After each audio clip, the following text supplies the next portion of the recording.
Coming up on Network Africa. The African Union suspends Mali and threatens sanctions after a second coup in 9 months. Amnesty International calls on Chad to ensure prosecution for officers responsible for killing protesters during April and May demonstrations.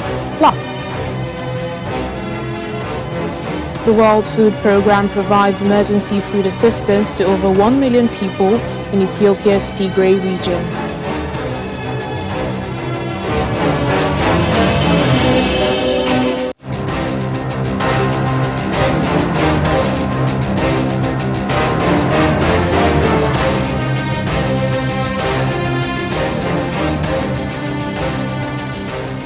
Hello and welcome to the program. I'm Layo Adegoke.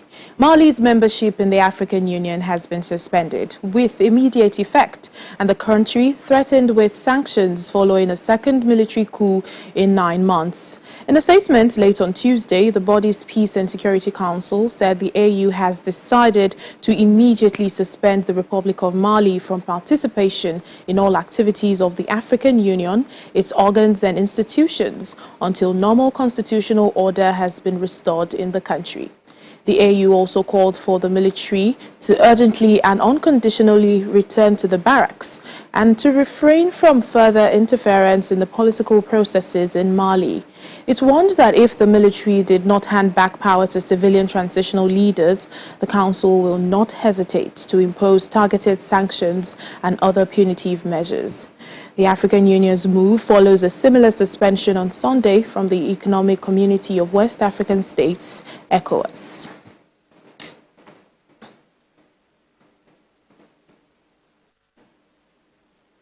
In the meantime, Mali's transitional president, Colonel Assimi Goita, has named Chogo Kokala Maiga as the country's new civilian prime minister. Mr. Maiga is the leader of the M5 RFP movement. That's the group which led anti-government protests last year over rising insecurity, alleged corruption, and a failing economy. This discontent resulted in the army overthrowing Ibrahim Boubacar Keita as president last August. Then a civilian-led transitional government was set up, but its prime minister and president were ousted last month by Colonel Goita in a second coup.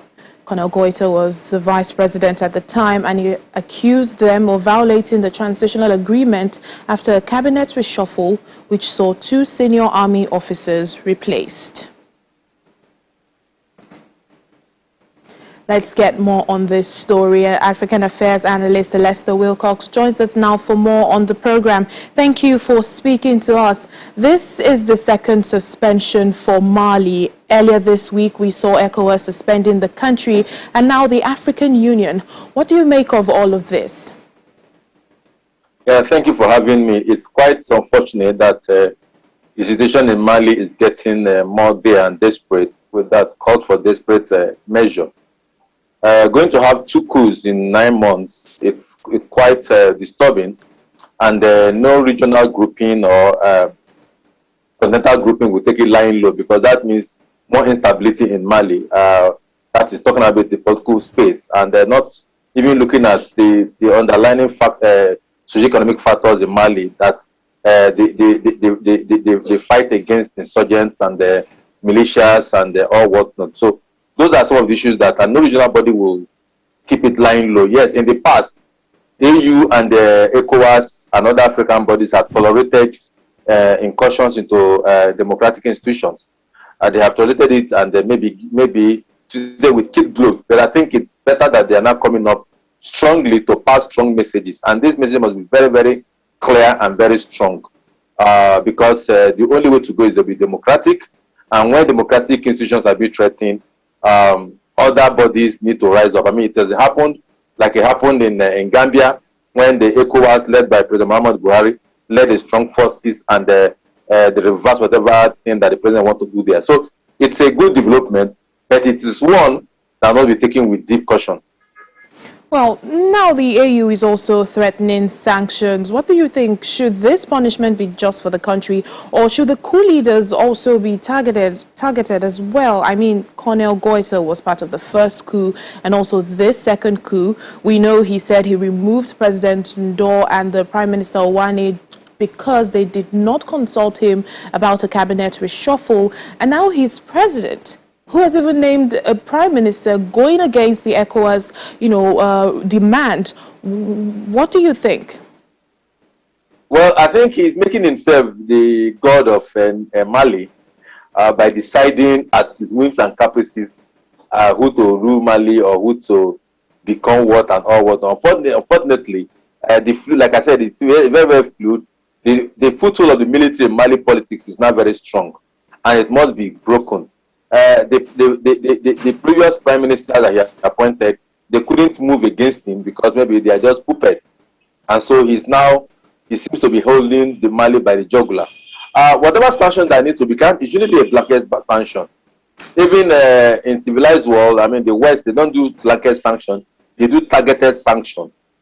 The coup leaders must be targeted. Whatever sanction that's going to be meted on Mali should not be blanket sanction. It should be targeted sanction on the coup leaders, the general himself and his immediate families, and other institutions that they know can hurt the coup leaders, not the country. Because really and truly, Mali is in a further situation. You can't afford to engage Mali military. You can't afford to stop military assistance. You can't afford to stop certain economic assistance, because that is what the people of Mali needs right now. And so this constitution is so there that if it's a blanket sanction or whatever name it to be called, it will hurt the Malians other than hurting the coup leaders. So it should be targeted sanctions against the coup leaders, and such sanctions have seemed to work well in the past. And I think if AU and the ECOWAS bring about those pressure, those targeted sanctions, it will go a long way. Well, indeed, the people are the most important, factor in all of this situation. Well, another threat that's coming to Mali is also from President Emmanuel Macron. On Sunday, he threatened to withdraw French troops from Mali if the political instability there leads to greater Islamist radicalization. We know the country has been battling this insurgency for years. This is sure to have an impact on the transitional process. Don't you think so? I think and hope and pray that Macron is giving a threat that should not materialize, because really and truly, whatever military assistance that is being withdrawn from Mali will have ripple effects. Like I said, it's not just the coup leader that's going to suffer. They may be insulated in certain things, but the ordinary man on the street. Mali has been battling with Islamic fundamentalism and all kinds of insecurity based on Islamic radicalization, and those have been the issues in Mali. And part of the solution has been the French trying to put their boots on the ground and protect the people and protect certain corridors. So withdrawing your troops at this time, it will be counterproductive, and it will not only spell doom for Mali, it will cut across other areas, which will become a bigger problem. So French should not do that.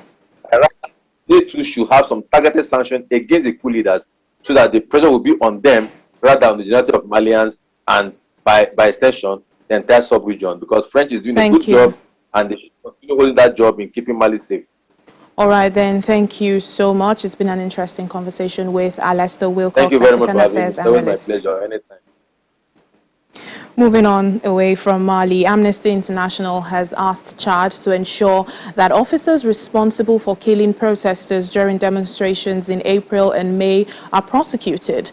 The demonstrators were calling for the return of constitutional order after President Idris Deby Itno died of his injuries on the 20th of April, following clashes with rebels in the north of the country. His son, 37-year-old four-star General Mahamat Idris Deby, took over, leading a military council until elections are held. The protests which followed were banned and met with brutal force by the security forces. Hundreds of demonstrators were arrested and dozens are said to have died. Now, Amnesty International and other rights organizations have in the past called for an investigation into the deaths.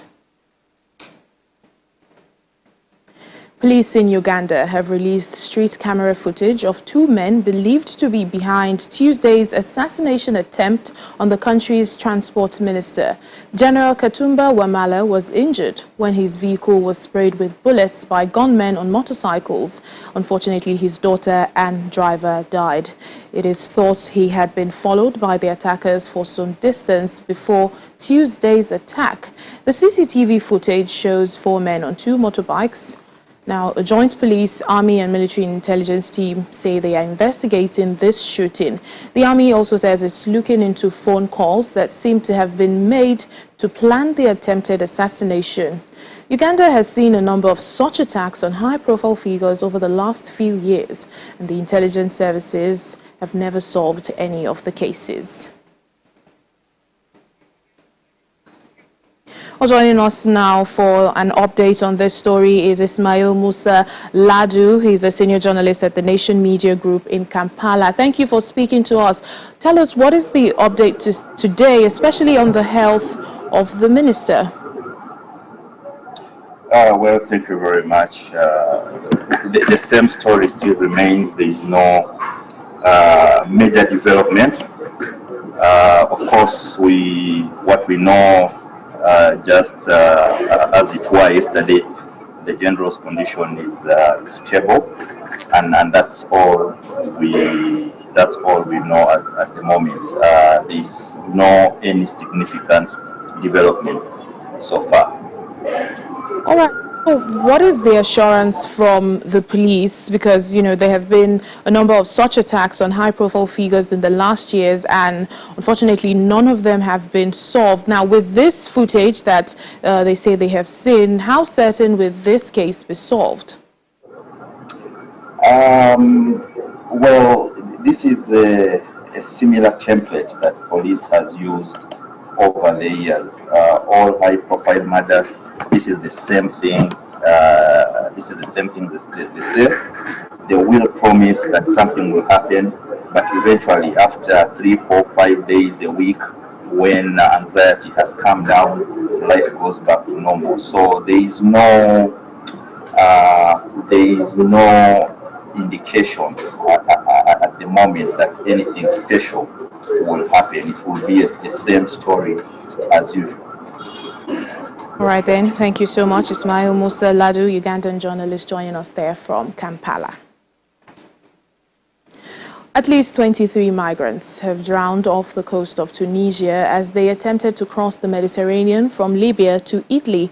Humanitarian organization, the Tunisian Red Crescent, says 70 other passengers from the overcrowded boat were rescued, as well as further 39 migrants on a second boat that sank in waters near the Tunisian port of Sfax. The tragedy is the latest in a series of drowning incidents in the area. The numbers attempting the dangerous crossing from African countries to Europe have increased as the weather has improved. The UN World Food Programme, WFP, says it has provided emergency food assistance to over 1 million people since it started its distribution in the northwestern and southern zones of Ethiopia's TIGRAY region. According to Thompson Firi, spokesperson of the World Food Programme, insecurity is challenging the ability of most emergency responders, and much of TIGRAY still remains inaccessible to humanitarian workers. This week, WFP kicked off a second 6-week round of emergency food assistance, starting in Korem and Ofla, 2 of the 5 new districts in southern zones recently added to WFP's operational areas.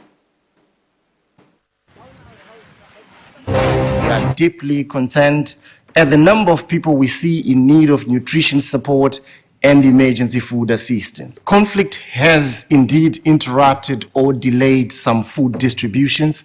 WFP is working closely with partners, with local leaders and communities to improve access and deliver the life-saving food and nutrition support to end growing hunger in Tigray. Insecurity is challenging the ability of most emergency responders to reach people who are in need. A ceasefire and unimpeded access are vital, not only for WFP, but also for all its partners in TIGRAY to reach all areas and all people who are desperately in need of life-saving support. Access, especially in rural areas, remains the primary challenge. The World Food Programme has delivered 315 emergency nutrition rations to children and women since February in 31 districts. In May, WFP reached almost 100,000 children and pregnant or nursing women in all zones except for Western.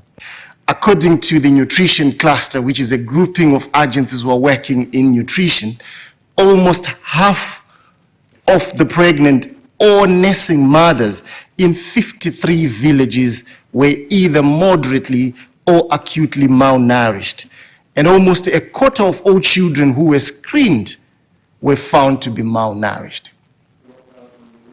Still ahead on the program. The United Nations mission in South Sudan is teaching young people in the country the importance of contributing to good governance and building lasting peace in the society. Please stay with us.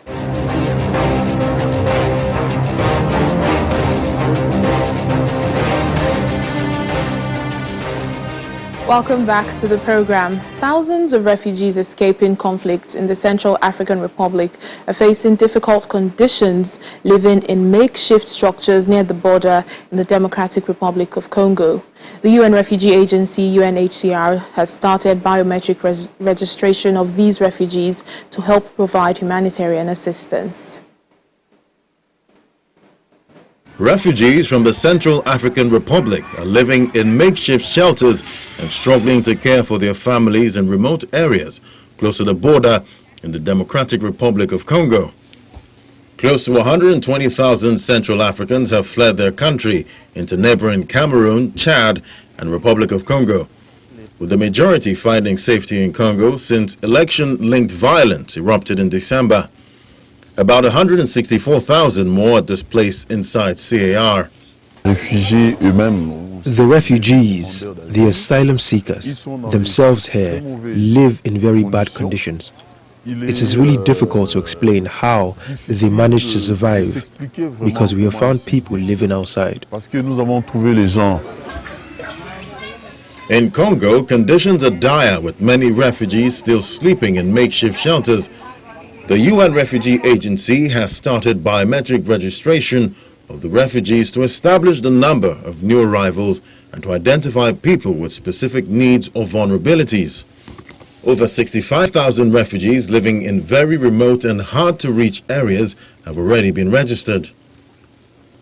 Following registration, UNHCR has been able to relocate hundreds of refugees away from the border areas to safer sites further inland donated by the government, where they can receive further humanitarian assistance. The important thing for us is to serve those who are in need, that we can give them protection, that we can give them refugee status to help them. Relocation from the border area of Yakoma, a district further north from Zongo, began in April, with refugees moving to a village called Modale that is expected to accommodate up to 10,000 people. Plans to open a similar site close to Zongo in South Ubangi province are in progress. The leader of a Western Saharan separatist group, Polisario Front leader Brahim Ghali, has arrived in Algeria early today after leaving a hospital in Spain. Mr. Ghali was being treated for COVID-19 in Spain. The move comes after a judge in Madrid turned down a request by prosecutors to detain Mr. Ghali in relation to alleged human rights abuses. However, Mr. Ghali denies the abuses in the Sahrawi refugee camps in Algeria, where Polisario is based. Mr. Ghali's presence in Spain has angered Morocco, which claims sovereignty over Western Sahara, a former Spanish colony. Madrid has accused Rabat of retaliating by letting thousands of migrants flood into Spain's North African cities of Ceuta and Melilla. South Africa's power company Eskom has announced load shedding scheduled blackouts that will last up until Friday. The state-owned electricity provider says this would be implemented from 10 local time on Wednesday until 10 p.m. on Friday. It attributed this to further breakdowns of 2 power generating units as well as delays in returning orders to service. Poor maintenance, rising costs, falling revenues, crumbling infrastructure, corruption and mismanagement have in the past been blamed for South Africa's energy crisis. On Tuesday, Eskom said that the limited supply of electricity would persist through winter, increasing the likelihood of further blackouts.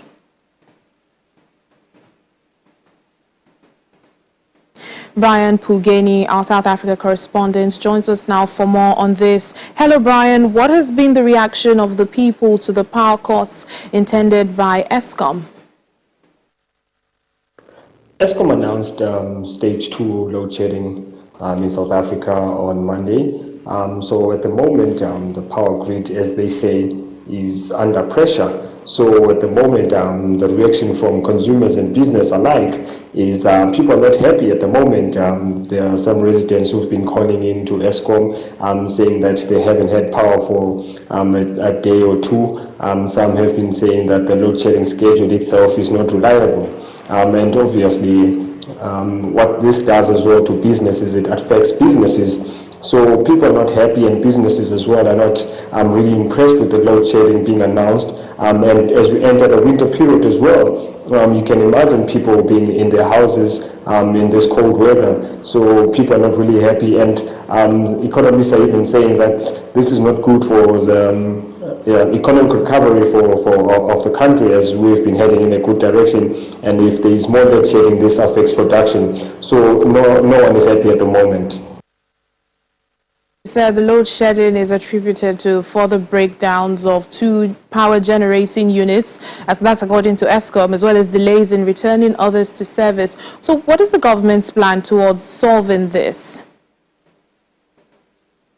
Earlier this year, we did hear from the Department of Mineral Resources and Energy saying that 8 bidders have been approved to supply power to the country. These 8 bidders are independent power producers, which are said to help with the burden of Eskom and ease that burden in Eskom.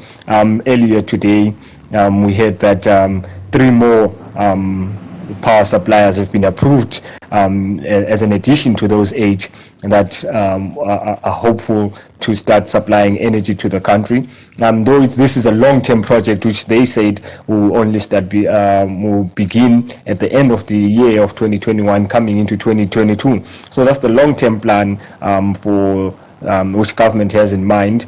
But at the moment, we'll continue being in the dark as to what will happen in the next coming months. As like I said earlier before, we're in the winter period, and already Eskom's grid is already under pressure.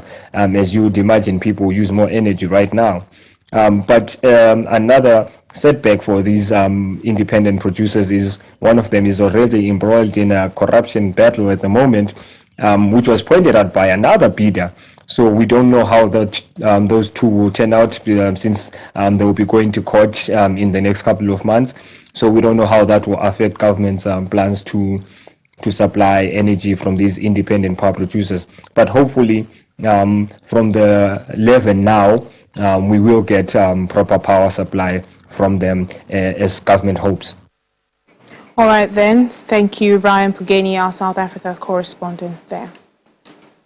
As South Sudan approaches its 10th anniversary of its independence from its northern neighbor Sudan, the world's newest nation is making the difficult transition from war to a sustainable, durable peace. With more than 70% of the country's population being under 30, young people lie at the heart of galvanizing ongoing peace processes in South Sudan. The United Nations mission in the country has organized a special grassroots forum under the theme "The Role of Youth in Nation Building" that's focused on how young people can contribute to preventing subnational and intercommunal conflict, good governance, social cohesion, and can build peace together.